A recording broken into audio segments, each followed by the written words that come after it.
we're going to be doing is taking a polynomial and dividing it by a monomial.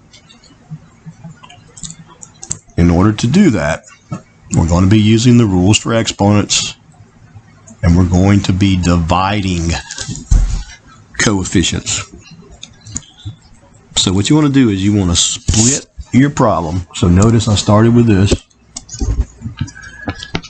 What I did was I split it into two smaller fractions. Both of the fractions have the same denominator because there are two x's in the denominator. So you're going to split this apart like this. Then we're going to subtract exponents and divide the coefficients. All right. Let's divide 8 by 2 is 4. Now remember, when we're subtracting, I'm taking whatever's in the bottom away from how many's in the top. So there's 1x in the bottom. I take 1x away from the 2x's in the top, and I'm left with this. This one, 6 divided by 2 is 3.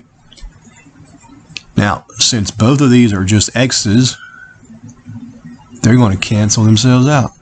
Or zero themselves, not zero, cancel out, and you don't have x's left. If I take 1x away from 1x, I have no x's left. So this would be the final answer on this one. So you're splitting your fraction apart, simplifying each little piece. All right, let's do this one. I've got 3 terms up top. So when I split this apart, I'm going to have 3 fractions.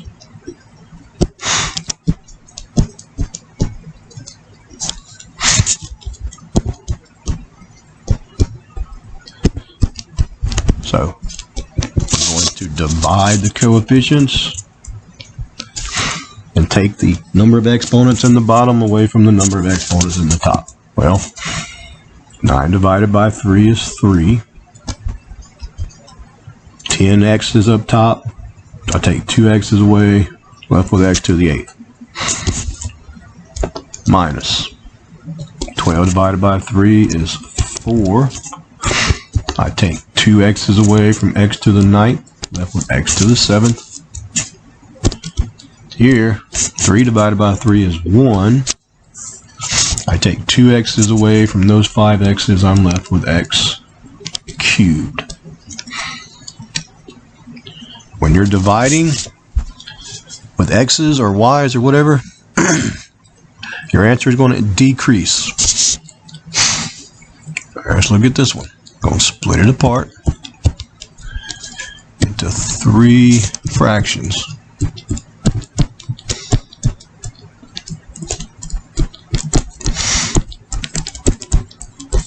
And pay attention to your signs. Negative 6 divided by negative 3 is positive 2. I take 1x away from x cubed, left with x squared. Positive 18 divided by negative 3 is negative 6. I take 1x away from x squared. I'm left with a single x. Negative 21 divided by negative 3 is positive 7. I take 1x away from 1x, and there's no x's left. This is the simplified answer.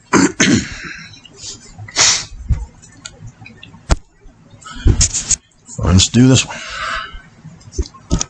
14x to the 7th minus 7x to the 5th plus 28x cubed divided by 7x cubed. Wait a minute, I just rewrote the problem. Hold on. Duh. We're supposed to split that apart. What did they? 14x to the 7th divided by 7x cubed minus 7x to the 5th divided by 7x cubed plus 28x to the 3rd divided by 7x cubed. All right. 14 divided by 7 is 2. Now, I'm taking 3 x's away from those 7 x's in the top, and we're left with x to the 4. There's a minus sign. 7 divided by 7 is 1. I subtract the exponents. 5 minus 3 is 2. Now, I divide 28 by 7, we'll get 4. Now look at the x's. Since the x's have the exact same exponent, you're just going to cancel them out. There's no x's left on the 4. That's the final answer. I want to do one that's got double variables. Let's say we had 8x to the 9th, oops, y to the 10th, plus 4x to the 7th, y to the 5th, whoops, y to the 5th over negative 2x squared y squared. So again, we're going to split it into 2 fractions because I've got 2 terms. Oops.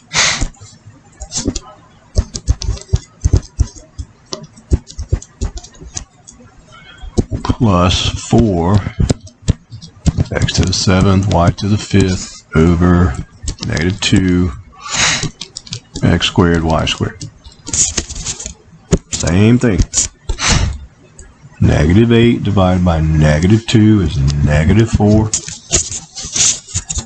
Now I've got x's up top and x's in the bottom. I subtract them. X to the 7th. I've got y's up top, y's on the bottom. Subtract them, get y to the 8th. That should definitely not be a negative. That should be a positive 4. Here, positive 4 divided by negative 2 is negative 2. We've got 7 x's up top, 2 in the bottom. We subtract, get x to the 5th. Subtract the exponents of the y's, and we'll get y to the 3rd. This is my answer. You cannot do anything else.